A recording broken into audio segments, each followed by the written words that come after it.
Oi, gente, bem-vindos a mais uma história. A história de hoje é Babette a Coelha e seu toco gargalhante, que é mais um dos contos de Bilbo o Bardo.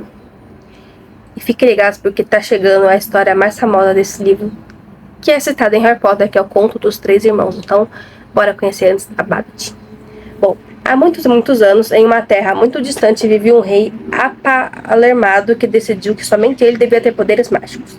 Assim ordenou que o chefe de seu exército formasse uma brigada de caçadores de bruxos e equipou-a com uma matilha de ferozes cães negros. Ao mesmo tempo determinou que em uma aldeia e cidade de suas terras fosse lida a seguinte proclamação: o rei procura um instrutor de magia. Nenhum bruxo ou bruxa ousou se candidatar ao cargo, pois estavam todos escondidos da brigada de caçadores de bruxos. Entretanto, um audacioso charlatão, sem qualquer poder mágico, viu nisso uma chance de enriquecer e apresentou-se ao palácio como um bruxo de enorme perícia. O charlatão executou alguns truques simples que convenceram o rei dos seus poderes mágicos e foi imediatamente nomeado o grande feiticeiro-chefe, mestre régio da magia. O charlatão pediu ao rei que lhe desse um pouco saco de ouro para ele poder comprar varinhas e outros materiais mágicos necessários. Pediu ainda vários rubis graúdos para serem usados no lançamento de feitiços curativos e uns 2 cálices de prata para guardar e maturar poções. Tudo isso o apalermado rei lhe entregou. O charlatão guardou o tesouro e salvo em sua própria casa e voltou aos jardins do palácio. Ele não sabia, no entanto, que estava sendo observado por uma velha que vivia em um casebre na perícia dos jardins do palácio. Seu nome era Babette, e ela era uma lavadeira que mantinha as roupas de cama e mesa do palácio macias, cheirosas e alvas. Espreitando-se por trás dos lençóis que secavam no varal, Babette viu o charlatão partir 2 galinhos de uma das árvores do rei e desaparecer no interior do palácio. O charlatão entregou um dos gravetos ao rei e lhe garantiu que era uma varinha de formidável poder. Mas somente produzirá resultados, disse o charlatão, quando o senhor se mostrar merecedor. Toda manhã o charlatão e o apalermado rei saíam ao jardim onde agitavam suas varinhas e bradavam disparados para o céu. O charlatão tinha o cuidado de executar mais truques, de modo a manter o rei convencido da perícia de seu grande feiticeiro e do poder das varinhas que tinha lhe custado tanto ouro. Certa manhã, quando o charlatão e o rei apalermado faziam floreios em suas varinhas, pulavam em círculos e entoavam rimas sem sentido, uma grande gargalhada chegou aos ouvidos do rei. Babette, a lavadeira, apreciava o rei e o charlatão na janela de sua casinha, e gargalhavam com tanto gosto que não tardou a desaparecer de vista, fraca demais para continuar de pé. Devo parecer muito indigno para fazer a velha lavadeira dar tantas risadas, disse o rei. Ele parou de pular, agitar a varinha e enrugou a testa. Estou cansado de praticar. Quando estarei pronto para realizar feitiços régios diante dos meus súditos feiticeiro? O charlatão tentou tranquilizar seu discípulo, assegurou-lhe que logo seria capaz de feitos mágicos surpreendentes. Porém, as gargalhadas da Babette incomodaram o rei mais do que o charlatão imaginava. Amanhã, disse o rei, convidaremos nossa corte para assistir ao seu rei realizar mágicas. O charlatão viu que chegara a hora de apanhar seu tesouro e fugir. Ai de mim, será impossível. Esqueci-me de informar Vossa Majestade que preciso sair amanhã em uma longa viagem. Se você deixar esse palácio sem a minha permissão, feiticeiro, minha brigada de caçadores de bruxos o perseguirá com seus cães. Amanhã de manhã você me ajudará a realizar mágicas diante dos nossos lordes e damas. E se alguém rir de mim, mandarei decapitá-lo.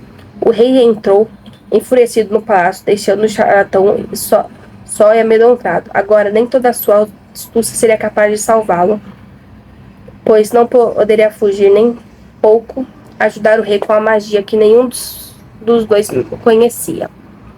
Procurando uma válvula para aliviar seu medo e raiva, o charlatão se aproximou da janela de Babette, a lavadeira. Espiando para dentro da casa, viu a velhinha sentada à mesa, encerando uma varinha. Em um canto às suas costas, os lençóis do rei estavam se lavando sozinhos em uma tina de madeira. O charlatão compreendeu imediatamente que Babette era uma bruxa genuína e que, tendo-lhe causado aquele terrível problema, poderia também resolvê-lo. Sua bruxa velha, berrou o charlatão.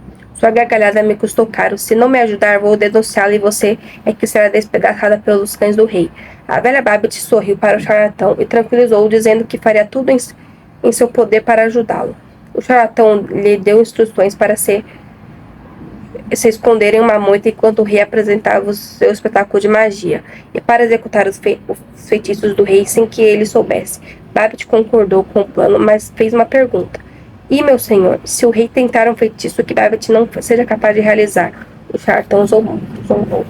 A sua mágica é superior à imaginação daquele tolo, garantiu-lhe o homem, e se retirou para o castelo muito satisfeito com sua própria esperteza. Na manhã seguinte, todos os lordes e damas do reino se reuniram nos jardins do palácio. O rei subiu em um palco à frente de seus companheiros, acompanhado pelo charlatão. Primeiro farei o chapéu dessa dama desaparecer, anunciou o rei apontando seu galinho para a dama. No meio de uma moita próxima, Babette apontou a varinha para o chapéu e o fez sumir. Grande foi o espanto e a admiração da nobreza, e forte o seu aplauso para o jubiloso rei. A seguir farei aquele cavalo voar, anunciou o rei apontando o galinho para o próprio ginete. No meio da moita, Babette apontou a varinha para o cavalo e o animal se elevou no ar.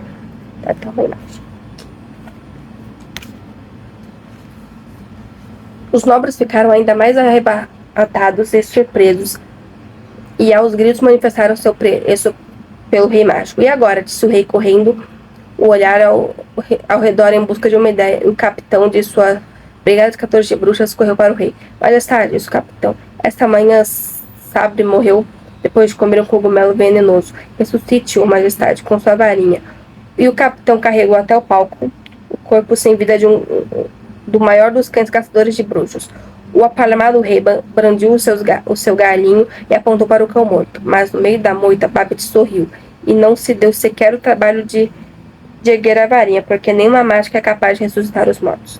Ao ver que o cão continuava imóvel, os nobres começaram primeiro a murmurar e depois a rir. Desconfiaram que os primeiros feitiços do rei, afinal, não tinham passado de simples truques. Por que não está funcionando? Gritou o rei para o charlatão, que recorreu ao último ardil que lhe restava. Ali, majestade, ali, gritou ele apontando para a moita onde Babette estava escondida. Vejo-a claramente, a bruxa má que está bloqueando a nossa magia com seus próprios feitiços. Malignos, prenda, alguém prenda. Babette fugiu da moita e a brigada de caçadores de bruxos saiu em sua perseguição, soltando os cães que latiram longamente, sedentos pelo sangue da bruxa. Mas, ao alcançar uma sebe baixa, a bruxa desapareceu de vista, e quando o rei, o charlatão e todos os cortesãos chegaram ao outro lado, encontraram a matilha caçadora latindo e escarafuchando ao redor de uma árvore velha e curvada. Ela se transformou em uma árvore, berrou o charlatão, e temendo que Babette retomasse sua forma humana e o denunciasse, acrescentou: derruba, vossa majestade. É assim que se lida com bruxas más. Imediatamente trouxeram um machado e a velha árvore foi abatida com sonoros vivas dos cortesãos e do charlatão. Entretanto, quando se preparavam para retornar ao palácio, o som de uma gargalhada os fez parar de estalo. Tolos, exclamou a voz de Babette, do toco que eles haviam deixado para trás. Bruxos e bruxas não podem ser mortos rachando-os ao meio. Se não acreditam em mim, peguem o machado e cortem o grande feiticeiro ao meio.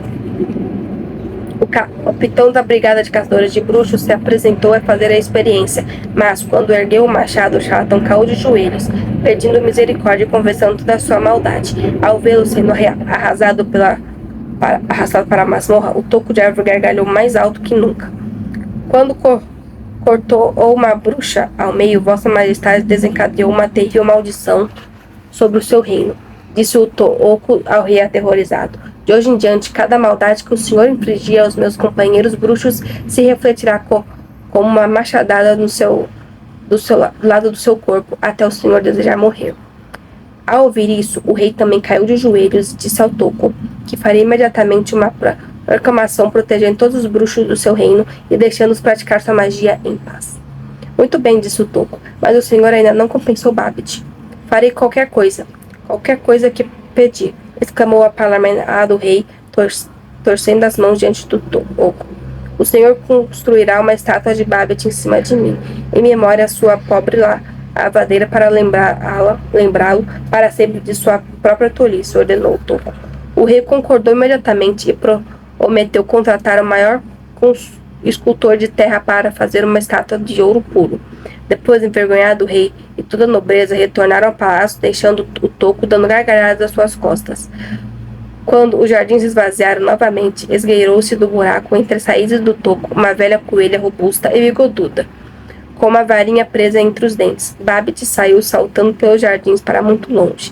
A estátua de ouro da lavadeira que recobriu o toco durou para sempre, e nunca mais os bruxos foram perseguidos naquele reino. E assim terminamos mais uma história.